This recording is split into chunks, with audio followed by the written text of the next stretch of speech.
உன் பையன் பிடிக்குமா? அவனுக்கு பிடிக்குமா? நான்வெஜ்லாம் ஓகே. அவன் வந்து மட்டன் சாப்பிடுவான், சிக்கனு அந்த மாதிரிலாம் வந்து போய் சொன்ன அன்னைக்கே வந்து நம்ம பிரியாணி சாப்பிடலாம். கடுப்பாயிட்டானா? அவனுக்கு ஒரு பார்சல் வாங்கி போயிடலாம். சாப்பிடுவான். அவன் வந்துட்டு கேட்டான் கரெக்டா, அங்கிள் வந்துட்டாங்களா அப்படின்னா பண்ணிட்டாங்களா கூட்டு. சரி, நாளைக்கு வரும்போது வருவான்ல, ஸ்கூல் லீவ் இல்லையா? நாளைக்கு லீவு தான். நாளைக்கு லீவு தான். அப்போ தான் ஓகே.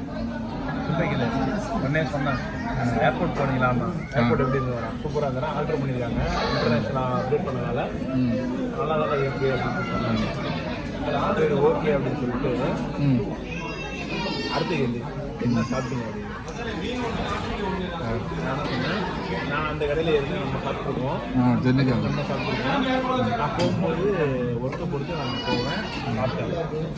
நான் சொல்கிறேன் அவன்கிட்ட வெஜ்ஜஸ் இது மாதிரி வந்து அப்படியே சாப்பிட்டேன். ஏன்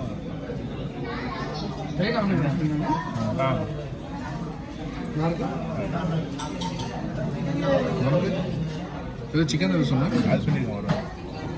வேறு எதுவும் பொருள் பண்ணணும்னா அது வருவான். அப்போ வீடியோ எடுத்து அவன் பார்க்காயிட்டாரு.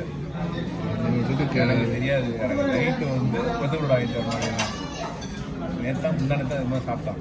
அதனால் போதும் ஸ்டேஜஸ்ஸு நிப்பாட்டிப்போம், நம்ம இன்னொரு நாள் போவோம் சாப்பிடுவோம் அப்படின்னு. இந்தியே வந்து எங்கள் அம்மாட்ட போனான்.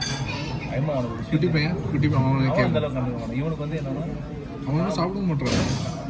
ஓரளவுக்கு எடுப்பான், அந்தளவுக்கு சாப்பாடு முக்கியம் கொடுக்க மாட்டான். இவனுக்கு என்னன்னா நீ வந்து தூக்கத்தில் எழுப்பி எப்படி பிரியாணின்னா தக்கனே சொல்லுவோம். சாப்பிட்டு போய் சாப்பிடு, கூட சாப்பிடு. அவனை தூக்கத்தில் நீ எழுப்பிட்டு பிரியாணி செஞ்சு சரின்னு வச்சு